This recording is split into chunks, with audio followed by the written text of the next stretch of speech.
Okay, so I'm now going to put the mixture with the milk, the warm milk and the eggs and the sugar and the corn flour back onto the heat. Okay, so I'm going to return the saucepan that I've used, and then I'm going to pour that back in.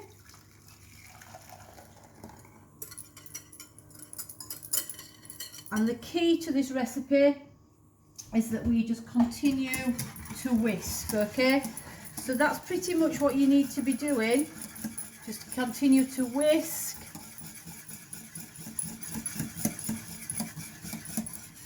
Because what we don't want to do is we don't want to have scrambled eggs.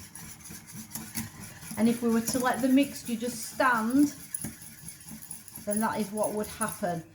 It would just all go like a scrambled egg type mixture, and then that would be ruined, okay, and spoiled. So we want to make sure that we're whisking to keep it smooth, because what we're wanting to do now by adding this heat is we're wanting to make this mixture thicken so that it goes like a custard.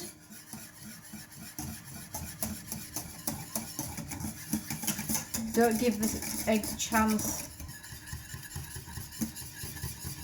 to start to go all thick and stodgy.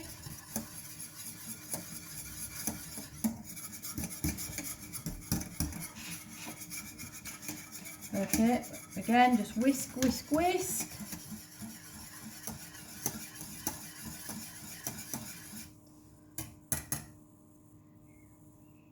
As it's starting to thicken under the foam, you'll be able to feel the difference.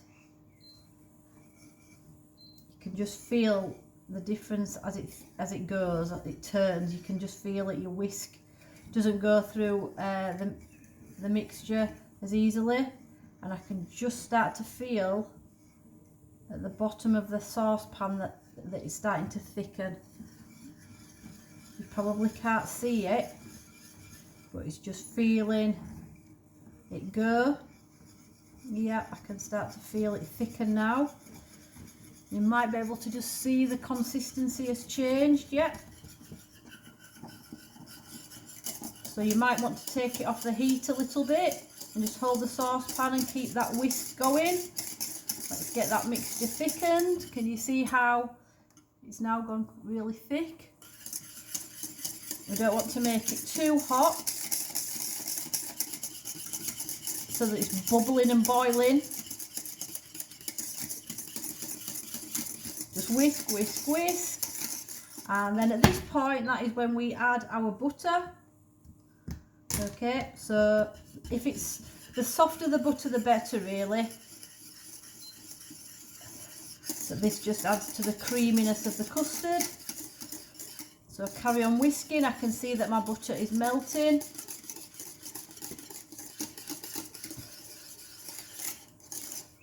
It's nearly all melted. But I'm not going to stop whisking until I know that it's all smooth. If you do get some lumps in it, you're going to have to kind of go on to a really sort of vigorous type of whisking to try and whisk out those lumps. If you've absolutely made a mess and it is very, very lumpy, then if you can save some of the mixture, you can put it through a sieve.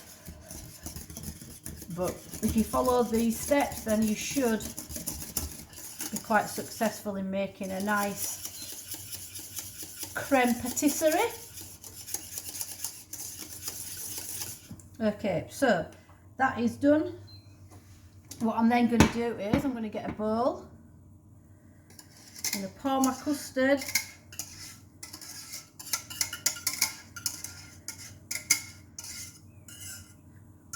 into the bowl,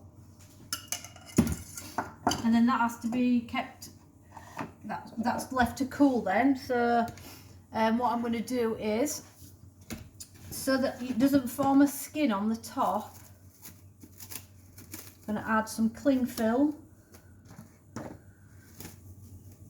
and let the cling film touch the custard. So we'd, like I said, we don't want a skin forming on there. So it's going to stay out on the side for about 10 minutes until it goes until it cools down, because we don't want to put a red hot custard into the fridge, because that increases the temperature of the fridge. So that's not good kitchen practice. Hygiene. But we've got the blast chiller in school, so we can put that into the blast chiller. Okay, so that is our creme patisserie. This is one that I made earlier. So that's been in the fridge. And as you can see, it's set. And what I'm going to do is I'm going to whisk that up for the next part, to add to the next part of our fruit flan. Okay, stop there.